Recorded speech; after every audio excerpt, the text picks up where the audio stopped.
آپ کی میز پر اہل تشیع کی کوئی حدیث کی کتاب نہ ہونا آپ کو خاص گروہ کا نمائندہ نہیں بنا دیتا کہ آپ اپنا طریقہ کار میں اپنے آپ کو اہل تشیع کی توحید کی دعوت نہیں دے سکتے؟ اہل تشیع کی کتاب ہے نا جی قرآن. میں نے پہلے بھی اس کے اوپر کافی دفعہ عرض کیا ہے کہ چونکہ دنیا میں 85% لوگ اہل سنت سے تعلق رکھتے ہیں تو ظاہر ہے ایک ڈومیننسی اس حوالے سے ہم پیش کر رہے ہوتے ہیں. باقی ہمارا جو کامن بانڈ ہے وہ تو قرآن ہے. ویسے اگر آپ مجھ سے پوچھیں نا، اگر میں اس کو ان ریئل سینس اپلائی کروں تو مجھے بخاری مسلم بھی یہاں سے اٹھا دینی چاہیے، کیونکہ بریلوی دیوبندی تو بخاری مسلم کو بھی نہیں مانتے. یہاں تو فتاوی عالمگیری پڑھا ہونا چاہیے. آپ یہ نہ لکھا کریں شیعہ کی کوئی کتاب نہیں ہے، آپ کہا کریں کہ سنیوں کے ٹھیکیدار دو فرقے بریلوی اور دیوبندیوں کی کوئی کتاب یہاں رکھیں. بخاری مسلم کو ماننا کافی نہیں ہے، اس کی بھی ماننی ہے جو اس کے اندر لکھا ہوا ہے. تو اس اعتبار سے دیکھا جائے تو دنیا میں اہل سنت 85% ہے اور اس کا بھی 70% حنفی ہیں، تو ان کی بھی کتاب یہاں کوئی نہیں رکھی ہوئی ہے. ان کے لیے بھی قرآن ہے، شیعہ کے لیے بھی قرآن ہے. جب تک ہمارے عقائد سیٹل نہیں ہوتے ہم احادیث کی کتابوں میں آ نہیں سکتے. ہمیں کوئی حدیث، کسی بزرگ کا قول، کسی امام کا قول، کسی ایسی بات کو ماننے پر مجبور نہیں کر سکتا جو قرآن کے واضح دلائل کے خلاف ہو. تو میرے نزدیک تو جو لوگ سنیت کے ٹھیکیدار بھی بنے ہوئے ہیں وہ بھی قرآن کی بیسک توحید سے دور ہیں. تو ہم قرآن کے اوپر بات کرتے ہیں. آپ دیکھیں میری ساری کنسنٹریشن کتاب اللہ کے اوپر ہوتی ہے. آج کوئی غیر مسلم مسلمان ہوگا، ہم اسے بخاری شریف پڑھنے کے لیے نہیں دیں گے اسلام کی ٹیکسٹ بک کے طور پہ، قرآن پڑھنے کے لیے دیں گے. وہ تو بات کی چیز ہے نا. صحابہ کرام 13 سالہ مکی دور کے اندر تو نماز فرض نہیں ہوئی تھی، بالکل اینڈ پہ جا کے ہوئی ہے. مکی دور کے بھی اینڈ پہ واقعہ معراج کے بعد باقاعدہ. پہلے تو نفلی نمازیں ہوتی تھیں اور رات کا قیام ہوتا تھا، اس میں نبی علیہ السلام قرآن سناتے تھے، صحابہ کرام پیچھے سن سن کے اسے یاد کرتے تھے، جو بخاری مسلم دونوں میں موجود ہے کہ 70 سے زیادہ صورتیں عبداللہ ابن مسعود کہتے ہیں کہ میں نے خود نبی علیہ السلام سے سن کے زبانی یاد کی ہیں. کتنی خوش نصیبی ہے. تو وہ قرآن کے ذریعے تذکیر ہو رہی ہوتی تھی. لقد من اللہ علی المؤمنین اذ بعث فیہم رسولا یتلو علیہم آیاتہ ویزکیہم ویعلمہم الکتاب والحکمہ. اللہ کے نبی علیہ السلام کا تم میں مبعوث ہونا یہ اللہ کا احسان ہے کہ تم ہی میں سے ایک رسول کو مبعوث کیا جو تم پہ آیات تلاوت کرتے ہیں، تمہارا تزکیہ کرتے ہیں، تمہیں کتاب و حکمت کی تعلیم دیتے ہیں. وَإِن كَانُوا مِن قَبْلُ لَفِي ضَلَالٍ مُبِينٍ. اور اس قرآن کے نزول سے پہلے اس میں کوئی شک نہیں کہ تم لوگ کھلی گمراہی میں تھے. اللہ نے قرآن کے ذریعے تمہیں ہدایت دی. تو قرآن پہ جب تک نہیں آتے نا جی، قرآن کی توحید کے اوپر ایاک نعبد و ایاک نستعین، بابوں سے جان نہیں چھوٹتی،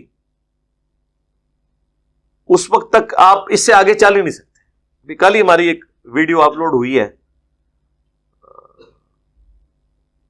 وہ ایک مولانا صاحب ہیں نعیم بٹ صاحب تبلیغی جماعت کے، جو واقعات، کہانیاں، قصے، سبحان اللہ و بحمدی کی فضیلت، 80 دفعہ دروشی پڑھنے سے یہ ہوتا ہے، اس سے زیادہ کچھ کام ہی نہیں کرتے تھے. لیکن انہوں نے بھی اپنا لچ تلا میرے خلاف ایک کلپ بنا دیا کہ وہ فضول بولتا رہتا ہے. وہ لوگ جو خود فضول بولتے ہیں، جن کی کتاب فضول ہے، نام اس کا فضائل اعمال ہے، چھیڑنے والے اسے فضول اعمال کہہ دیتے ہیں، اور جن کے بزرگ جس طرح کے کام کر کے گئے وہ آپ کو پتہ ہے. وہ میں دوبارہ رپیٹ نہیں کرنا چاہتا، لوگ کہیں گے ایک بات کو بار بار پکڑ لیا ہے، وہ میاں، وہ میں رپیٹ نہیں کرنا چاہتا. بس میں اب میاں ہی کہا کروں گا، اس سے آگے نہیں جایا کروں گا تاکہ آپ کو پتہ چل جائے کہ میں کیا کہہ رہا ہوں. ٹھیک ہے، وہ ساری چیزیں ہم نے جمع کر کے نا آلموسٹ ایک 17-18 منٹ کا ایک کلپ اپلوڈ کیا ہے، ریپلائی ٹو مولوی نعیم بٹ صاحب.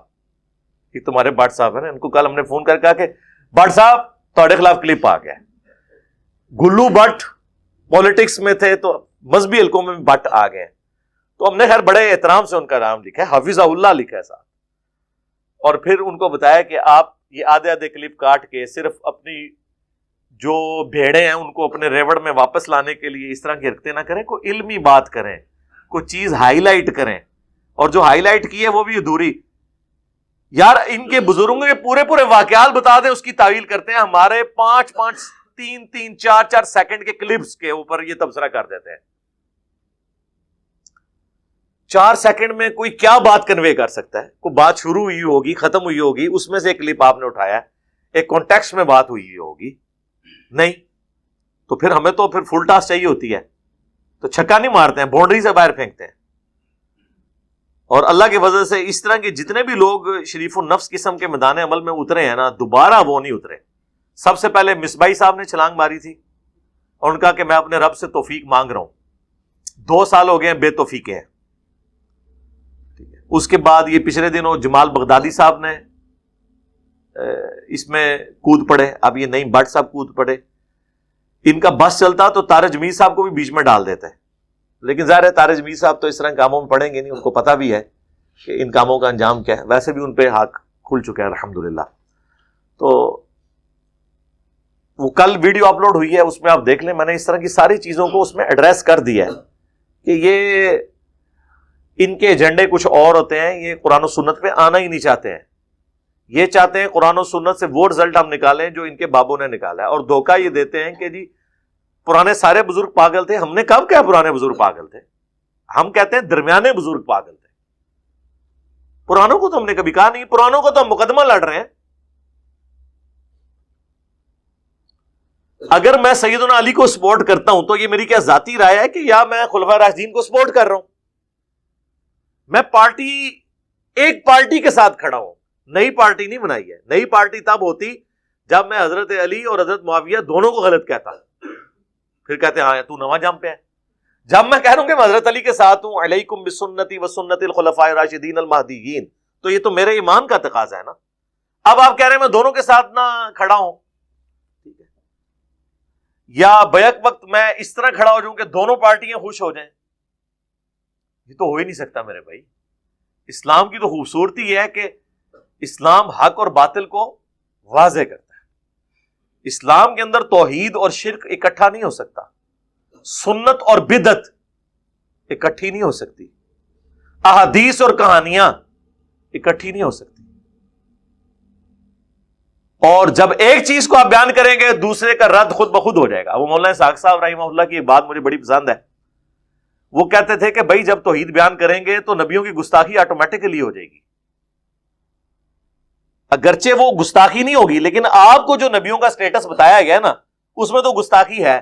مثلا میں اپنے پیغمبر صلی اللہ علیہ وآلہ وسلم کو ڈسکس کرنے سے پہلے کرسچنز کی طرف آتا ہوں. جب ہم کرسچنز کو حضرت عیسیٰ کا حقیقی منصب سمجھائیں گے، ان کے نزدیک ہم حضرت عیسیٰ کے گستاخ ہو رہے ہوں گے. کیوں؟ انہوں نے تو عیسیٰ ابن مریم کو اللہ کلیم کیا ہوا ہے، پروٹیسٹنٹ نے، اور کیتھولک انہوں نے اللہ کا بیٹا کلیم کیا ہوا ہے. اب مجھے بتائیں ہم کس طریقے سے کرسچنز کو بات سمجھا سکتے ہیں کہ ان کا بھی دل آزاری نہ ہو اور ہماری بات بھی پہنچ جائے؟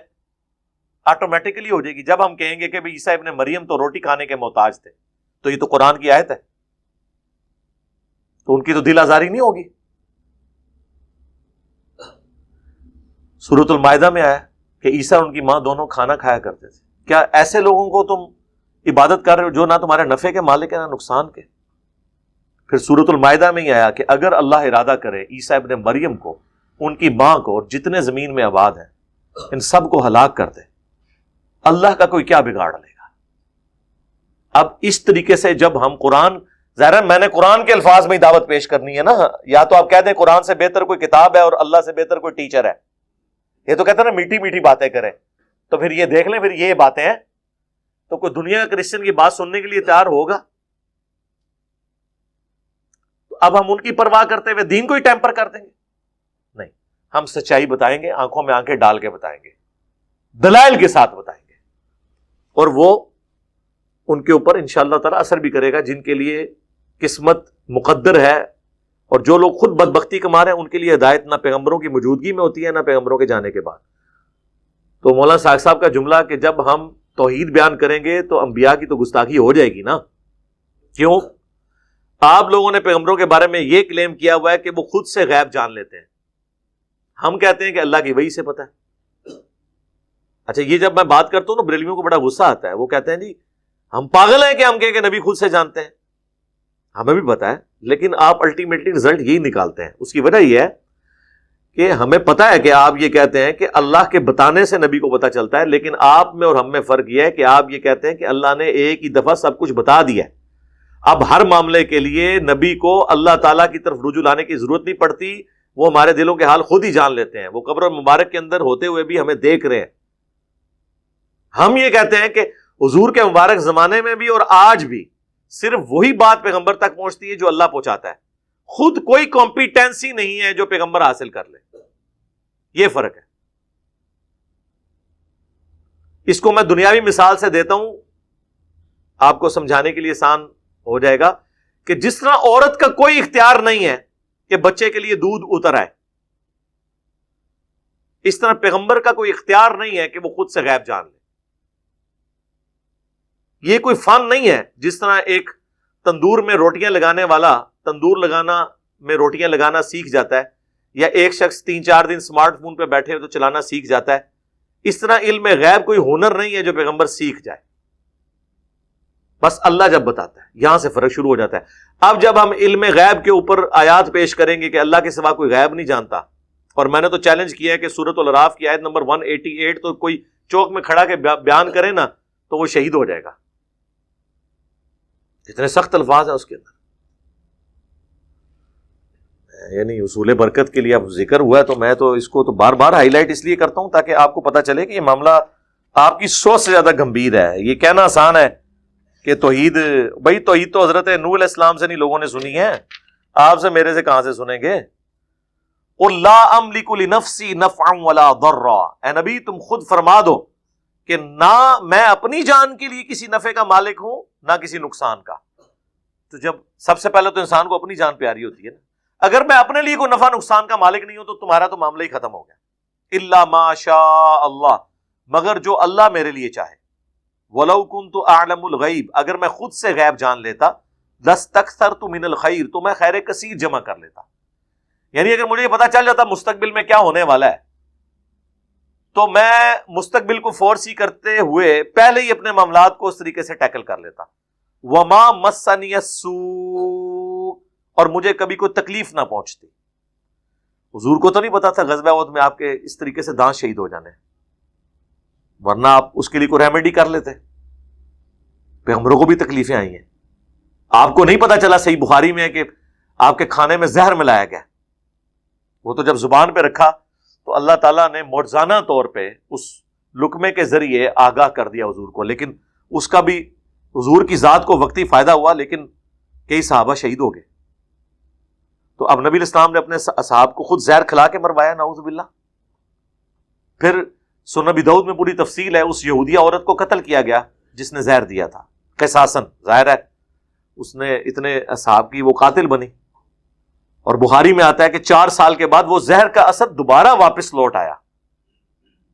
بلکہ بخاری کے الفاظ ہیں، اما عائشہ کہتی ہیں کہ نبی علیہ السلام اپنی آخری دنوں میں فرمایا کرتے تھے کہ وہ مسلسل میری رگیں کاٹ رہے جو زہر مجھے خیبر کے موقع پر دیا گیا تھا، اور اس سے آپ کی ڈیتھ ہوئی.